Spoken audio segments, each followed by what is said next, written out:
Ahora vamos a hablar sobre el control de daños en trauma.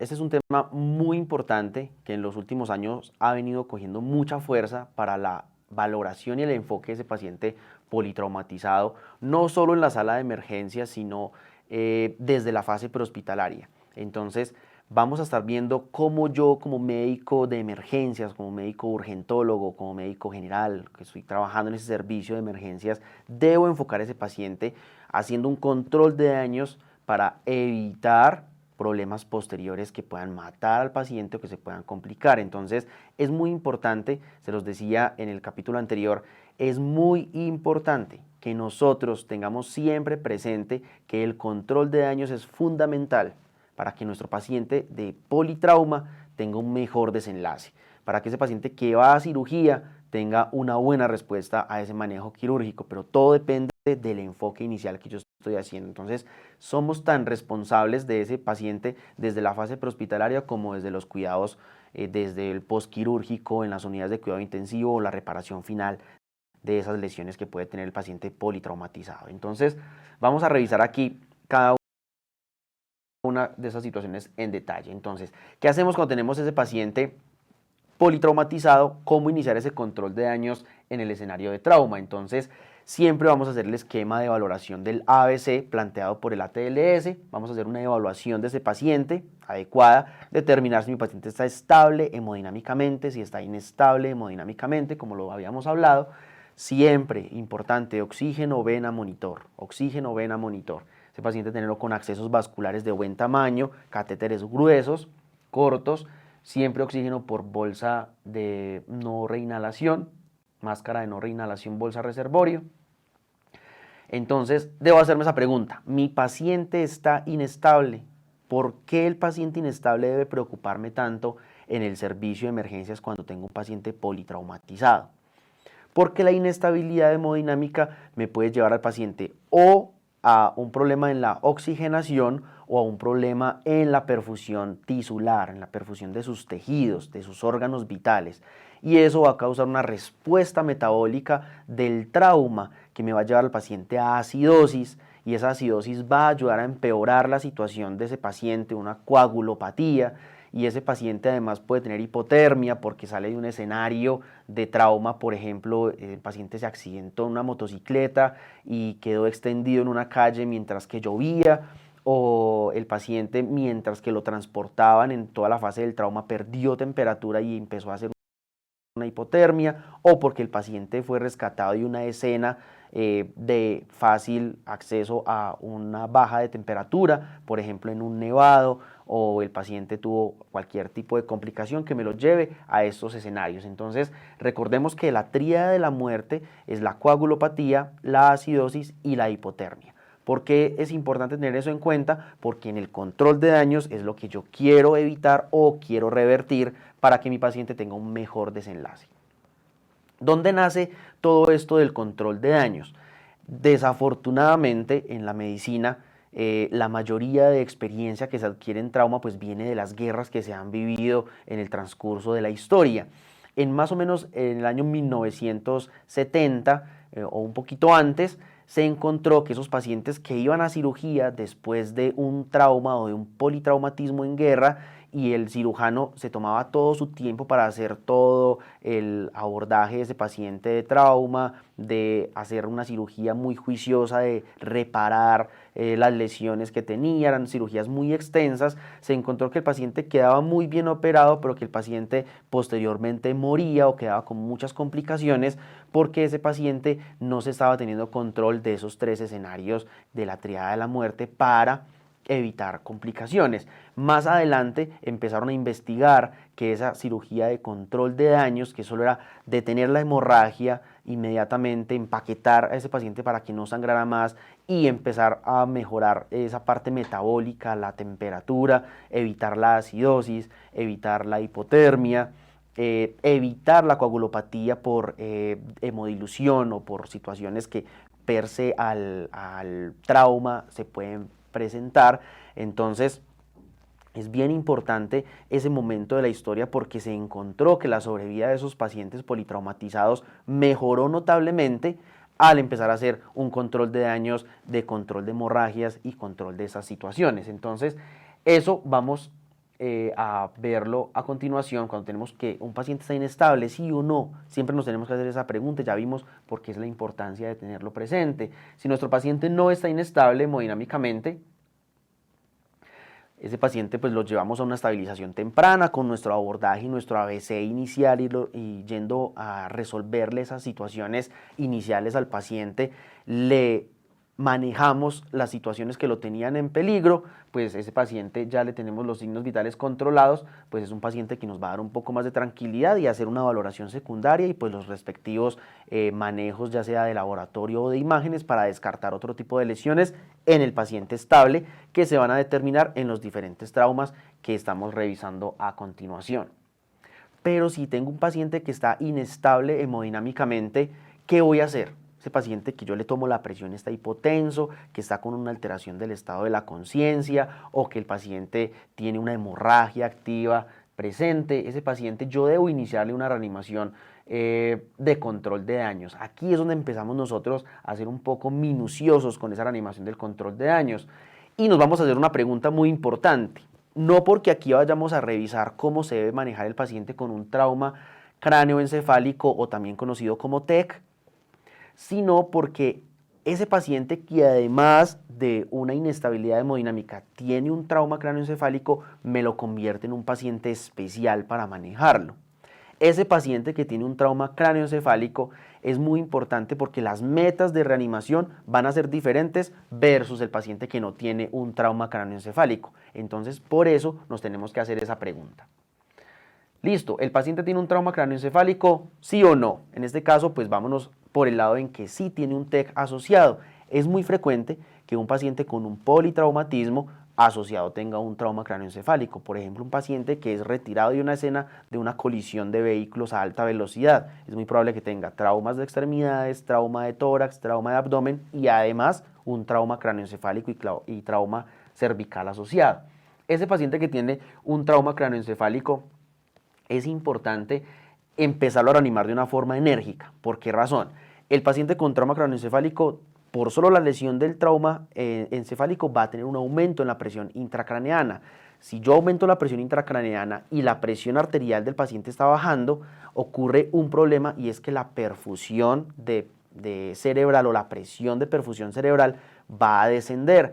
Y si desciende esa presión de perfusión cerebral, pues voy a aumentar la lesión secundaria cerebral en ese paciente. Como tal, en la fase de control de daños del paciente politraumatizado, que además tiene un trauma cráneoencefálico, óigame bien, es fundamental tener una reanimación con volumen enérgico para subir la presión arterial media y que esa presión de perfusión cerebral se estabilice un poco y disminuir esa lesión secundaria asociada al trauma cráneoencefálico.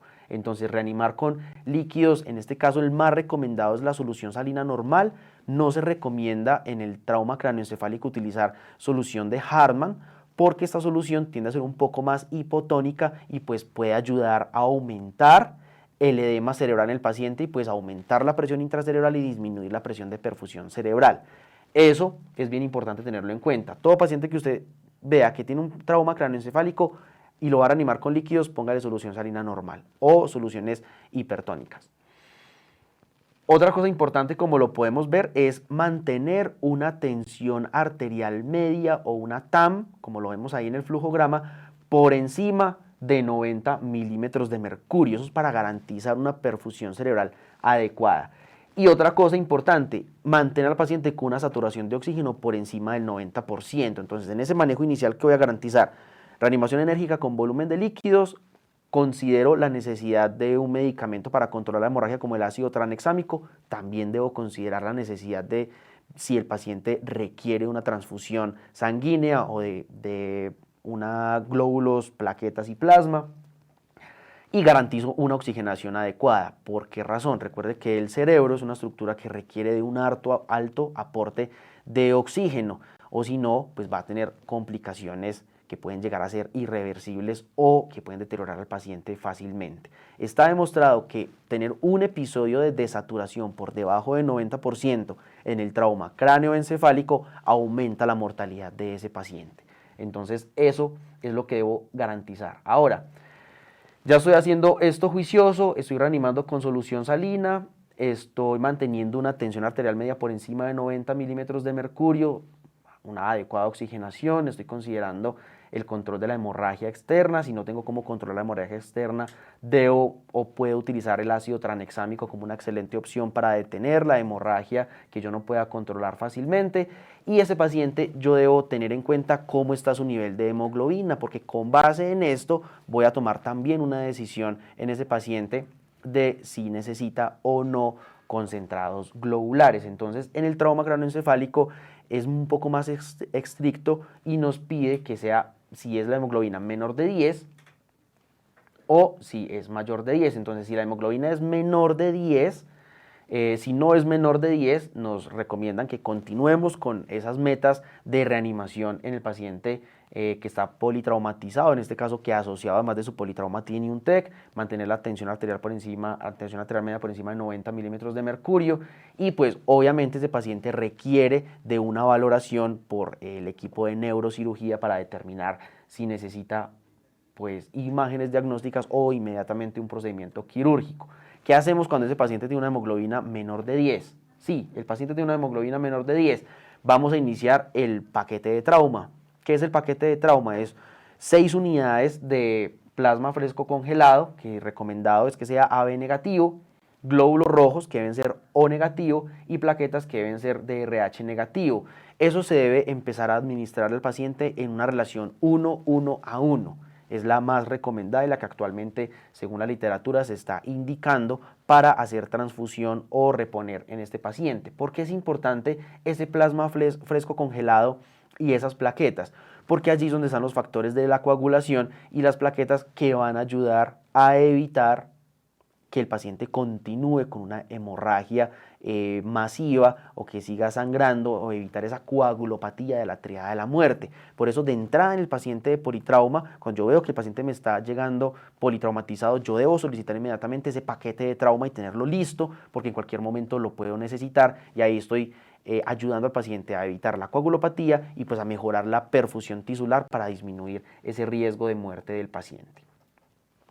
El paciente tiene trauma craneoencefálico, no tiene trauma craneoencefálico asociado, pero tiene otros traumas como el trauma torácico, trauma abdominal, trauma musculoesquelético, trauma pélvico, que me puede tener al paciente inestable. Veamos que el paciente estaba inestable al ingreso, entonces aquí vamos a hablar de un concepto que ha tomado mucha fuerza en los últimos años que se llama la reanimación hipotensiva. También lo pueden encontrar en la literatura como hipotensión permisiva. ¿Qué queremos lograr con esto? Como el paciente ya no tiene un trauma craneoencefálico, yo puedo llevar al paciente a unas cifras tensionales en un límite prudente en donde todavía logre perfusión, pero que no me aumente bastante la presión arterial del paciente para que ese paciente no me vaya a sangrar muchísimo más. Generalmente el aumento de la presión arterial en el paciente que yo estoy reanimando, cuando le pongo volúmenes de líquidos, en este caso ya sea solución salina o solución de Harman o coloides o cualquier solución que usted quiera utilizar en el escenario de trauma, eso aumenta la presión arterial y al aumentar la presión arterial, si el paciente tiene un tapón, ya sea hemostático de la lesión, al aumentar la presión puedo volar ese tapón hemostático y pues llevar al paciente a que me sangre muchísimo más y se me inestabilice, sea un poco más difícil poderlo cuadrar o estabilizar. Como tal, es bien importante tener en cuenta ese concepto de reanimación hipotensiva y hay unas metas. Entonces, ¿qué queremos lograr con la reanimación hipotensiva? Es poner bolos de líquidos isotónicos en ese paciente de más o menos 250 centímetros cúbicos para mantener al paciente en una tensión arterial media entre 50 y 60. Mire la gran diferencia con el paciente que tenemos en trauma craneoencefálico, que esa meta es de 90, mínimo 90 milímetros de mercurio. Aquí no es un mínimo, sino mantenerlo entre 50 y 60 la tensión arterial media. Y tenemos otra meta que es tenerlo en una tensión arterial sistólica entre 80, no menos de 80, pero tratar de no superar los 90 de presión arterial sistólica. ¿Por qué? Porque al aumentar la presión por encima de esos valores, pues puedo llevar a las complicaciones de volar el tapón hemostático y que aumente el sangrado o la hemorragia en ese paciente. Pero tampoco lo quiero tener por debajo de 80 porque pues ya no me va a perfundir adecuadamente los tejidos de ese paciente. Entonces el manejo con líquidos en ese paciente es muy juicioso. Yo estar muy pendiente de ese paciente. Uno de los parámetros más buenos o más cómodos para valorar a ese paciente es el pulso radial. Cuando yo estoy mirando el pulso radial de ese paciente y lo encuentro presente, yo asumo que tiene un pulso por encima de 80, perdón, una presión arterial sistólica por encima de 80. Y eso es buenísimo. Yo digo, tengo pulso radial, le puse el bolo de 250, tengo pulso radial, ya no le pongo más bolos. Porque si le pongo más bolos voy a aumentar más la presión, entonces detengo los bolos, dejo los líquidos a mantenimiento, mantengo la vena, pero tengo el pulso radial. Perdí el pulso radial, le pongo otro bolo de 250 a ese paciente, o la presión me bajó por debajo de 80, le pongo otro bolo a ese paciente, y así lo voy manejando hasta que yo llego al escenario quirúrgico donde ya podemos tener el control del daño o la cirugía del control del daño en ese paciente. Antes no. Si yo tengo un cirujano o el cirujano ya llega a donde está ese paciente, el cirujano podría ya ahí cambiar ese esquema de reanimación hipotensiva y poner un bolo enérgico, ya sea de 1000 a 2000, y determinar si el paciente estabiliza o no. Pero antes de que llegue el cirujano, nosotros vamos a manejar la reanimación hipotensiva para evitar mayores hemorragias que nos van a llevar a coagulopatía, que nos van a llevar a acidosis, a hipoperfusión tisular y la muerte del paciente. Recuerden que eso siempre es muy importante. Es muy importante que esa reanimación hipotensiva no se haga en pacientes que tengan alteración del estado de la conciencia. Si yo tengo alteración del estado de la conciencia, quiere decir que ya está hipoperfundido el cerebro, el paciente ya alteró la conciencia, como tal debo mejorar esa perfusión cerebral, como tal debo poner bolos enérgicos de reanimación para mejorar esa perfusión. Entonces no lo vamos a hacer en este tipo de pacientes. Tampoco se deben hacer en pacientes pediátricos porque los pacientes pediátricos son poco tolerantes o tolerables a las bajas de presión arterial y podemos hipoperfundir el cerebro de este paciente y pues traer complicaciones de hipoxia cerebral más adelante. No se debe hacer en pacientes gestantes por la razón que la paciente gestante es hipervolémica. Ella puede tener una pérdida muy grande de su volemia sin alterar los signos vitales, pero ya estar comprometiendo en este caso el feto o la circulación placentaria. Para ella poder suplir las necesidades a sus órganos vitales, va a sacrificar la perfusión a nivel del feto. Entonces vamos a traer sufrimiento fetal y complicaciones en estos pacientes. Entonces no se debe hacer la reanimación hipotensiva. En pacientes embarazadas se debe hacer una reanimación enérgica y pues un abordaje mucho más oportuno en estos escenarios. Otra situación es que no se recomienda tampoco realizarla en extremos de la vida, en este caso también ancianos, no se recomienda hacer la reanimación hipotensiva y siempre considerar la necesidad del uso del ácido tranexámico para ayudar a este paciente a controlar la hemorragia. El esquema que está recomendado para el uso del ácido tranexámico, él viene en ampollas de 500 miligramos, se puede poner 1 gramo, que son 2 ampollas, y los puede poner uno en 10 minutos, en infusión de 10 minutos, y posterior a eso se puede dejar una infusión de 1 gramo para 8 horas.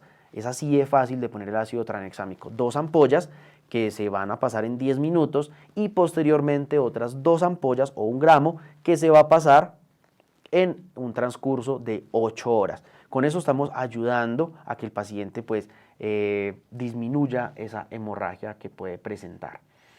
Es importante que durante esta valoración también midamos o veamos cómo está la hemoglobina de este paciente. En este caso, si la hemoglobina es menor de 7, inmediatamente se debe recurrir a ese manejo con el paquete de trauma de concentrado globular, de plasma fresco congelado, de plaquetas en relación 1-1-1. Recuerde que ese paquete cuando yo lo pido me traen 6 unidades de cada uno de ellos. Debo tenerlo ahí listo, inmediatamente cuando yo vea la necesidad debo iniciarlo. Pero si el paciente no tiene una hemoglobina por debajo de 7, pues yo debo continuar el adecuado control de la hemorragia y pues llevar al paciente a esa cirugía de control de daños o a esa valoración por el cirujano que va a tomar la decisión de hacer esa cirugía de control de daños, de empaquetar el órgano que está complicado. Generalmente son las vísceras sólidas las que más sangran o el paciente tiene una herida de un vaso importante a nivel abdominal. O en cualquier otro lugar, por ejemplo una herida grande de un vaso arterial.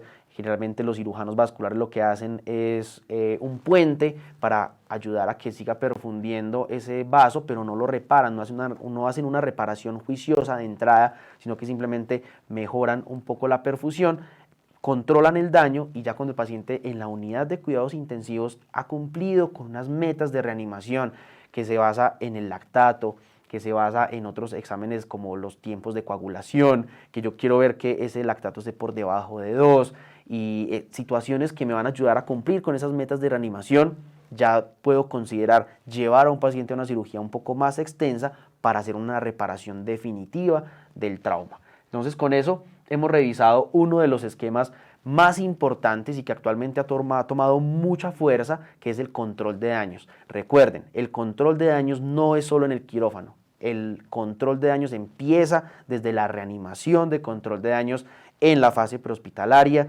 y para nosotros como médicos de emergencias es muy importante tenerlo siempre claro. Los invito para ver el siguiente video, son videos de los politraumatismos, traumas focalizados de abdomen, traumas de tórax, para que podamos tener un poco más el concepto de cómo abordar cada uno de ellos en especial.